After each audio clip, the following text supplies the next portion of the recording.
আমরা চাঁদপুরের মানুষ যেভাবে তালের বড়া বানাই আর এইভাবে তালের বড়া বানালে কিন্তু একদম নরম মোলায়েম তুলতুলে এত মজা হয় খেতে। তো সেই রেসিপিটাই আজকে আপনাদের সাথে শেয়ার করব।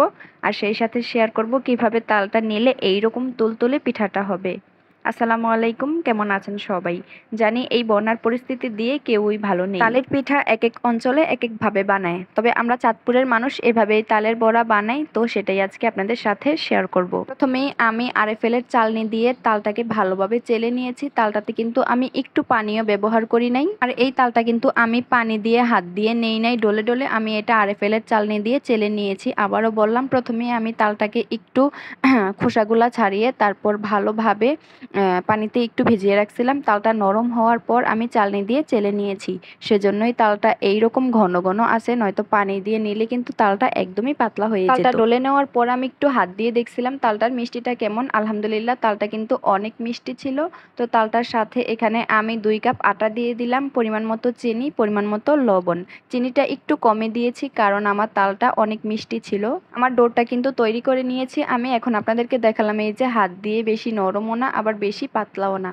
তো আমি আগেই তেলগুলাকে গরম করে রেখেছিলাম। এখন হচ্ছে একটা একটা করে ছোট ছোট করে দিয়ে দিব। অনেকগুলা একসাথে দেওয়া যাবে, এগুলা কিন্তু একটা আরেকটার সাথে লেগে যাবে না। হওয়ার পর কিন্তু সবগুলা আলাদা আলাদা হয়ে যাবে। তো এইভাবেই আমরা চাঁদপুরের মানুষ তালের বড়া অথবা তালের পিঠা বানিয়ে খাই। আলহামদুলিল্লাহ, পিঠাটা কিন্তু অনেক মজা হয়েছিল। আমি কিন্তু এবারই প্রথম বানালাম। সবসময় আমার মাকে দেখতাম যে আমাদেরকে বানিয়ে খাওয়াতো।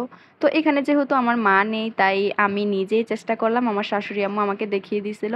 আলহামদুলিল্লাহ, প্রথমবার বানানোর পরে সবাই অনেক প্রশংসা করছে। খাওয়ার পর তালটা যত ঘন হবে পিঠাটাও কিন্তু ততই নরম তুলতুলে হবে। এই পিঠাটা হচ্ছে আমার অনেক পছন্দের একটা পিঠা। তালের দিন আসলেই আমি অপেক্ষায় থাকি যে এই পিঠাটা কবে বানিয়ে খাবো। আলহামদুলিল্লাহ, এখন কিন্তু নিজেই বানাতে পারি। তো তাল ফ্রিজে রেখে দিব, কয়েকদিন পর পরই বানিয়ে বানিয়ে খাবো।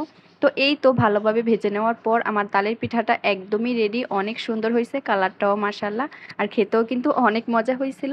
তো আমার আজকের রেসিপিটা ফলো করে যদি আপনিও এইভাবে তালের বড়া বানিয়ে খেতে পারেন, আলহামদুলিল্লাহ, আশা করি অনেক মজা হবে। তো এই তো আমার পিঠা বানানো কিন্তু একদমই রেডি। তো আমার আজকের রেসিপিটা কেমন লাগলো অবশ্যই জানাবেন, আর ভালো লাগলে আমার পেজটি ফলো করে নেবেন। আর হ্যাঁ, আমার কিন্তু একটা ইউটিউব চ্যানেল আছে, চাইলে আমার চ্যানেলটাকে সাবস্ক্রাইব করে আসতে পারেন। তো আজকের ভিডিওটা এই পর্যন্তই। সবাই ভালো থাকবেন, সুস্থ থাকবেন, আল্লাহ হাফেজ।